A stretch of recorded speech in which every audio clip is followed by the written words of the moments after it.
Praise the lord. యేసుక్రీస్తు నామములో మీ అందరికీ నీ శుభములు తెలియపరుస్తున్నాను. మార్నింగ్ మన్నా అనే ఈ కార్యక్రమానికి మిమ్మల్ని ప్రేమతో ఆహ్వానిస్తున్నాను. మీరందరూ బాగున్నారా? మీరు బాగుండాలని కోరుతున్నాను. నా కోసం కూడా, నా ఫ్యామిలీ కోసం కూడా ప్రార్థన చేయండి. దేవుడు రాబోతున్న దినాల్లో మన అందరి విషయంలో పూర్తి బాధ్యత తీసుకొని అసాధారణమైన అద్భుతమైన కార్యం జరిగించబోతున్నాడు. మీ జీవితంలో ఏదైతే విడిచిపెట్టాల్సి ఉందో విడిచిపెట్టండి. ఎందుకంటే దేవునికి అసాధారణమైన కార్యం జరగబోతున్నాయి. మిమ్మల్ని దేవుడు స్వస్థపరచబోతున్నాడు, అద్భుతం చేయబోతున్నాడు, పోగొట్టుకున్న వాటి తిరిగి ఇవ్వబోతున్నాడు, మేలు చేయబోతున్నాడు. అంతేకాదు, ఎప్పుడు పొందలేని పరిశుద్ధాత్మ అభిషేకాన్ని మీరు త్వరలో పొందబోతున్నారు. ఈరోజు దేవుడు మనకి ఇచ్చిన వాగ్దానం ఏంటంటే, యెషయా గ్రంథం 40 అధ్యాయం 3, 4, 5 వచనాలు దేవుడు వాగ్దానం చేస్తున్నాడు. నిన్న మోసే ఎలాగా ప్రజల నిమిత్తమై యుద్ధాన్ని జయించాడో మనం చూసాం, చేతులెత్తి అనుభవం ద్వారా.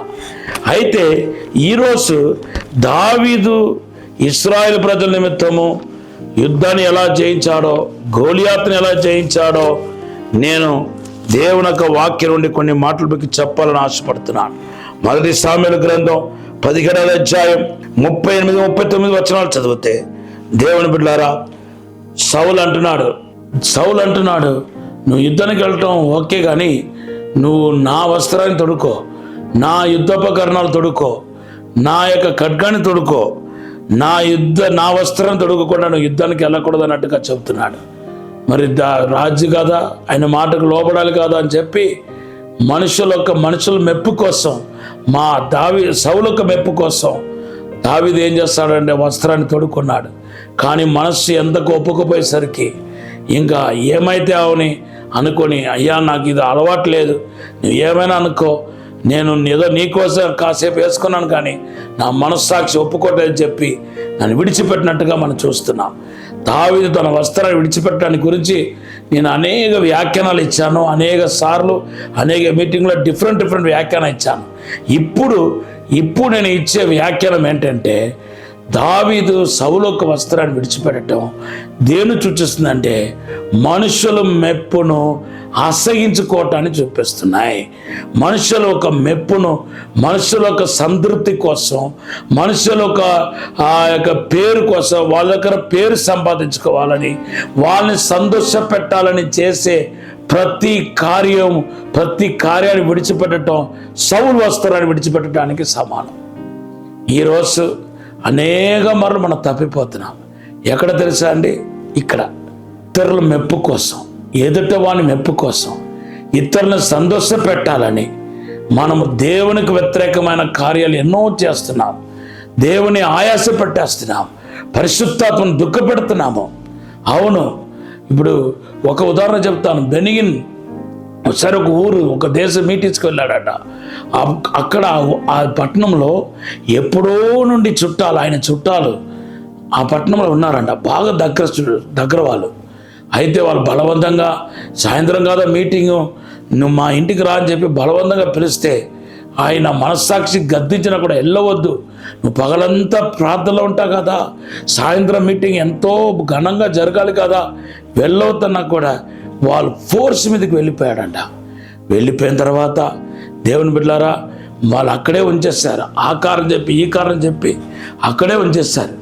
సాయంత్రం వచ్చి అర్జెంటుగా ప్రార్థనలు గడుపుతూ ఉంటే ప్రార్థన రావట్లేదు. ఏదో పొడి ప్రార్థన చేసి మీటింగ్స్కి వెళ్తే మున్నటి దినమున, అంటే ముందు రోజు జరిగిన అద్భుతం జరగలేదంట, ఆ ప్రశంసే రాలేదంట.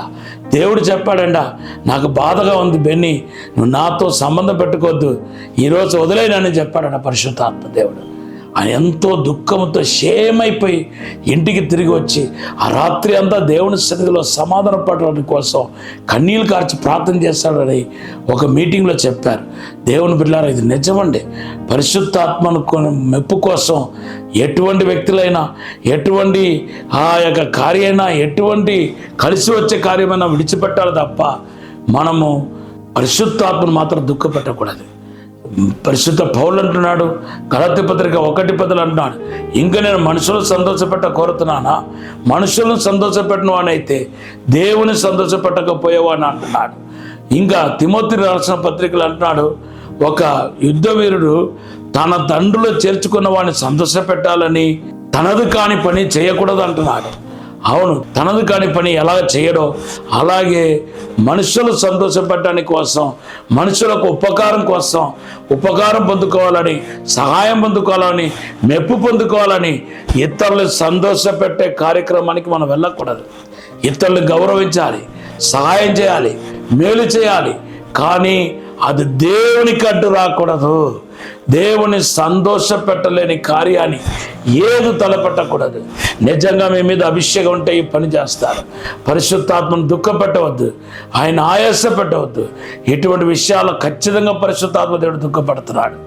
కొంతమంది ఏమో ఉపవాసం ఉంటారు, కానీ ఇతరులు భోజనం చేయమని చెప్పి చేస్తారు. కొంతమంది ప్రార్థనలో ఉండి ఇతరులు రాగానే, బంధువులు రాగానే ఆ ప్రార్థన మానేసి వాళ్ళతో కూర్చుంటారు. కొంతమంది ఇంపార్టెంట్ ఫోన్ వచ్చిందని ప్రార్థన టైంలో ప్రార్థన ఆపేసి ఫోన్ మాట్లాడతారు. ఒక దైవజనుడి గురించి నేను ఈయనందు ఆనందిస్తున్నాను అన్నాడు. నేను అనుకున్న పెద్ద ఘనకార్యం చేశాడేమో, అందుకొరకు ఆనందిస్తున్నాడు అనుకుని, ప్రభా ఎందుకు ప్రభా ఆయనందు ఆనందిస్తున్నావు అంటే, దేవుడు చెప్పిన కార్యం నాకు ఆశ్చర్యం అనిపించింది. ప్రార్థన చేసినప్పుడు సెల్ ఫోన్ ఆపి, సెల్ ఫోన్ స్విచ్ ఆఫ్ చేసి ప్రార్థన చేస్తాడు. నాతో మాట్లాడుతున్నప్పుడు ఏ మనుషుల యొక్క ప్రవేశం ఉండకూడదని స్విచ్ ఆఫ్ చేసి నాకు హానర్ చేస్తున్నాడు. ఇలా సెల్ ఫోన్ స్విచ్ ఆఫ్ చేసి నన్ను హానర్ చేస్తున్నాడని ప్రభు చెప్పాడు. నాకు ఇది ఆశ్చర్యంగా అనిపించింది. అవును దేవుని బిడ్డలారా, దేవుడు చిన్న చిన్న విషయాలు కూడా, ఆయన పొసెసివ్ కాదు కాబట్టి చిన్న చిన్న విషయాలు కూడా మనం మంచిగా ఆయనకు అనుకూలంగా ఉండాలని ఆయన ఎక్స్పెక్ట్ చేస్తాడు. నా మాట వింటున్న మీ జీవితంలో దేవుని సంతోషపెట్టేవారుగా ఉండాలని కోరుతూ ఈ మాట ముగిస్తున్నాను. ఒక చిన్న ప్రార్థన చేస్తాను. పరిశుద్ధము నమ్మకమైన పరలోక తండ్రి, మమ్మల్ని క్షమించి, మన్నించి, పరిశుద్ధపరిచి, శుద్ధీకరించి, అభిషేకించమని అడుగుతున్నాను. నీ మహిమతో నింపుమని అడుగుతున్నాను. నీ వెలుగుతో నింపుమని అడుగుతున్నాను. అగ్ని అభిషేకముతో నింపండి ప్రభా. మీరే తాక్కుమని దీవించి బలపరచమని యేసు నామములో అడిగి వేడుకుంటున్నాము తండ్రి, ఆమేన్. ప్రభు ఈ మాటను దీవించిన గాక. Have a blessed day. God bless you. Hug అయ్యి 2వ అధ్యాయం 19వ వచనం మీ వాగ్దానం. Bless you.